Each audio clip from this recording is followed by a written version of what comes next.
installed and it works. Today I'm announcing ambitious new targets for our public health agenda. Since 2002, we've cut age-related deaths by more than a third. Over the next 4 years, we'll cut those deaths another 20%.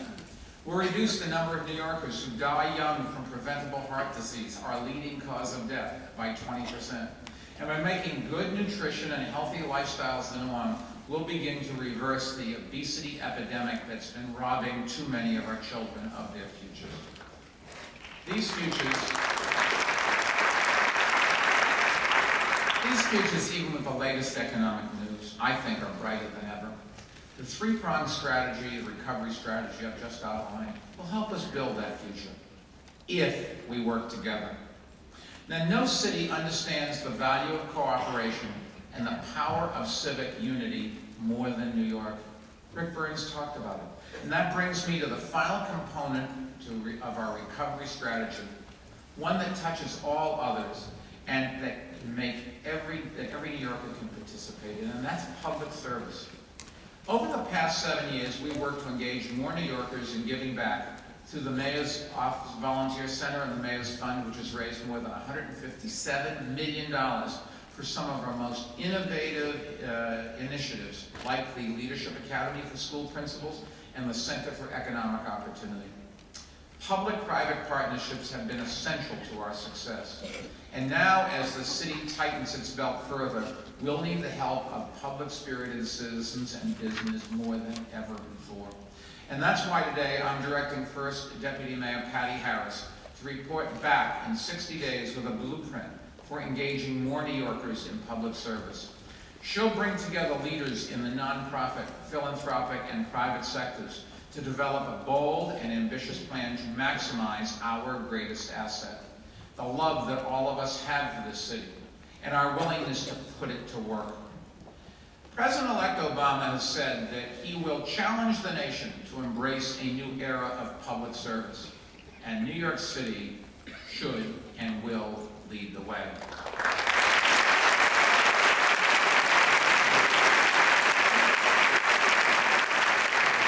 Public service is a gift that most of us have experienced. For me, it began in the Boy Scouts.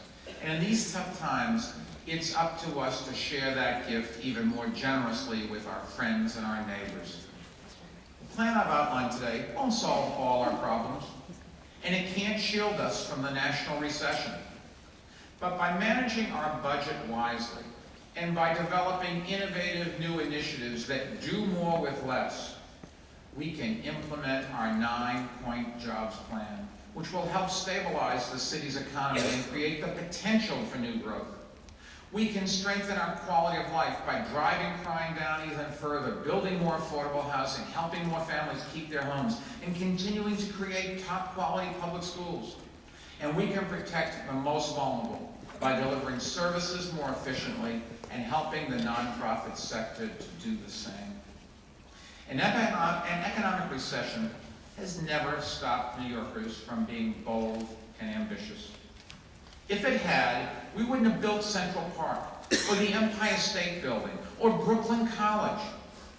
Over the history of our city, no matter how severe the blow we've been dealt, no matter how uncertain our future, we've always found the strength and the optimism to rise to new heights as New Yorkers together. No one better exemplifies that than the man who was responsible for building the college where we sit today, Franklin Delano Roosevelt. We all know how in his first speech as president, FDR reminded us that the only thing we had to fear was fear itself. But you may not know that on the last full day of his life, he wrote this: "The only limit to our realization of tomorrow will be our doubts of today." Those are the words of a true New Yorker. A New Yorker like the several longtime residents on stage I introduced you to earlier. But as I close, I want you to meet two others, two more recent arrivals, which I think tells you everything about this country and this city. Two people who make you realize that no matter how hard the year gets, no matter how down we may feel, we can all remember that we really are lucky to be here in New York, the greatest city in the world.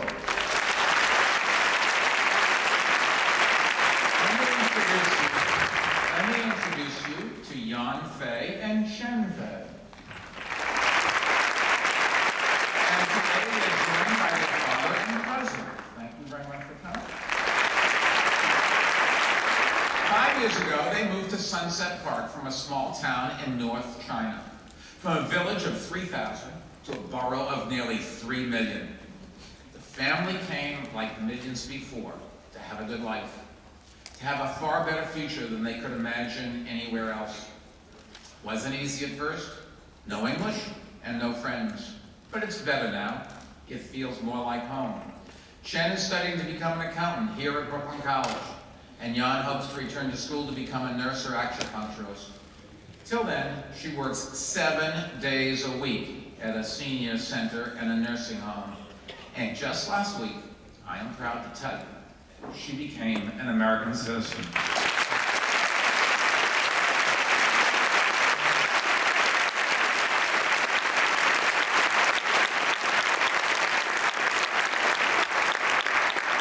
That's what it's all about. These New Yorkers together are why I am so confident about our future. They've come here, and despite all the obstacles, they simply refuse to give up on their dreams. That resilience, that perseverance, that stubborn optimism is something everyone in this room recognizes. We are New Yorkers together. We have always rallied from every setback together. We have always emerged even stronger than before together. And now, as one city with one common destiny, we'll do it again by never fearing, never quitting, never accepting failure, and always believing that our best days and the best days for this great city are still to come. Thank you, and God bless all of you.